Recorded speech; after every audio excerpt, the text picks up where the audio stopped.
রাজনৈতিক মামলায় প্রায় ২.৫ মাস ধরে কারাগারে বন্দী রয়েছেন দুই সহোদর ফরিদুল আলম ও মোহাম্মদ ইসমাইল। গত ২২ ফেব্রুয়ারি সন্ধ্যায় তাদের মা মোস্তফা বেগম বার্ধক্যজনিত কারণে মারা যান। সে সময় কক্সবাজারের রামুতে ৫ ঘণ্টার জন্য প্যারোলে মুক্তি পেয়ে পুলিশি পাহারায় হাতকড়া পড়া অবস্থায় মায়ের জানাজায় অংশ নেন দুই ভাই। সেই দৃশ্য সামাজিক যোগাযোগ মাধ্যমে ব্যাপক আলোচনার জন্ম দেয়। জানাজা শেষে তাদের আবারও কারাগারে নেওয়া হয়।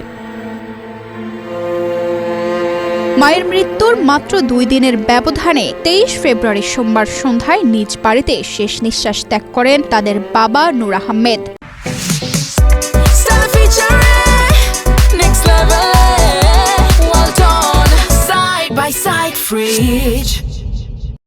এরপর ২৪ ফেব্রুয়ারি মঙ্গলবার দুপুরে দক্ষিণ মিঠাছড়ি ইউনিয়নের পানেরছড়া কেন্দ্রীয় জামে মসজিদ সংলগ্ন মাঠে তার জানাজা অনুষ্ঠিত হওয়ার কথা। বাবার জানাজায় অংশ নিতে পরিবারের পক্ষ থেকে আবারও দুই ভাইয়ের প্যারোলে আবেদন করা হয়েছে।